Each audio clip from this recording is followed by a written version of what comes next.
Avant, quand j'étais enfant, quand j'étais un peu plus jeune, je me disais que j'allais me convertir quand j'allais vieillir. Parce que je voulais toucher un peu à tout ce qu'on connaît de la vie, hein, l'alcool, hein, avoir les petites go et tout. Parce que bon, on se disait que c'était ça le kiff. La drogue aussi, voilà, parce que fallait qu'on se joue les méchants. Du coup, on a foncé dedans et tout. Mais le truc, c'est quoi? C'est que à un moment donné, vivre ce genre de vie-là me garantissait même pas que j'allais atteindre la vieillesse. C'était ça le truc en fait. La solution c'était quoi? C'était de vite se ranger. Donc à un moment donné, il fallait vraiment laisser tout et mener une vie pieuse, une vie de sainteté et tout ça. Donc la Bible dit dans 1 Jean 2, je crois au verset 12, la Bible dit « Jeunes gens, vous êtes forts car vous avez vaincu le malin ». C'est-à-dire que j'ai compris par le verset que les jeunes, on a assez de force en fait pour vaincre le malin.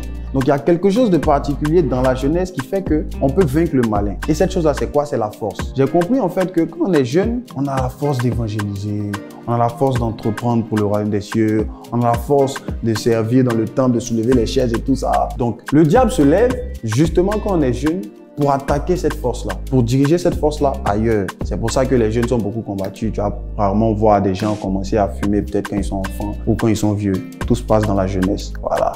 Et ça fatigue beaucoup les jeunes, le diable fatigue beaucoup les jeunes. Il y a des jeunes qui sont vraiment esclaves, il y a des frères qui sont vraiment esclaves, qui rentrent dans mon DM, du genre KS, je suis esclave de la masturbation, je suis esclave de la drogue et tout. Donc, à un moment donné, il n'y a plus de solution. La sagesse humaine n'a pas de solution à te donner. Voilà. Moi, dans ce genre de cas, je ne peux pas proposer autre chose que ce qui m'a été proposé à moi. C'est Jésus qui m'a délivré de tout ça. Cigarette, mensonge, impudicité, c'est Jésus. Donc, si tu viens me voir, me poser la question, je te dis, donne ta vie à Jésus, on ne paye pas, c'est gratuit, tu vois. Et c'est cette nouvelle-là qui libère, c'est cette nouvelle-là qui transforme. Raison pour laquelle on doit évangéliser. On doit parler de Jésus. Jésus est la solution à tous nos problèmes. Voilà. Donc, il faut vraiment évangéliser.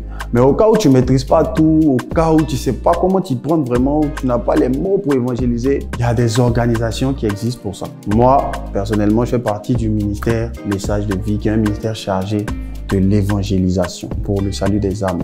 Et au sein du ministère Message de Vie, il y a une entité qu'on appelle le Club de Vie. C'est une entité du ministère Message de Vie qui mobilise les ressources pour que les croisades se fassent. Voilà, c'est aussi simple que ça. Du coup, je t'invite à me rejoindre à Club de Vie pour évangéliser les jeunes, pour toucher les nations. Donc maintenant que tu as compris et que tu veux me rejoindre, rends-toi sur le site de Message de Vie. Voilà, du coup, ton engagement à Club de Vie consistera à apporter une contribution de 5 000 francs CFA ou de 10 euros ou de 10 $ par mois pour le salut des âmes, pour manifester l'amour de Christ, pour les démunis. Voilà. Et donc, mon gars, c'est le moment. Ne remets pas après. Et puis, bon, Satino va venir te dire quelque chose dans ton oreille. Tu vas oublier le mouvement, tu vois un peu. Donc, vas-y, suis les instructions pour pouvoir rejoindre le Club de Vie parce que le ministère Message de Vie s'en va au Libéria en novembre. Là. Nous tous, on s'en va au Libéria là-bas. Donc, fais-le maintenant. En tout cas, moi, avec le Club de Vie, j'ai décidé de communiquer la vie. Et vous, les hommes chantants, qu'est-ce que vous en pensez?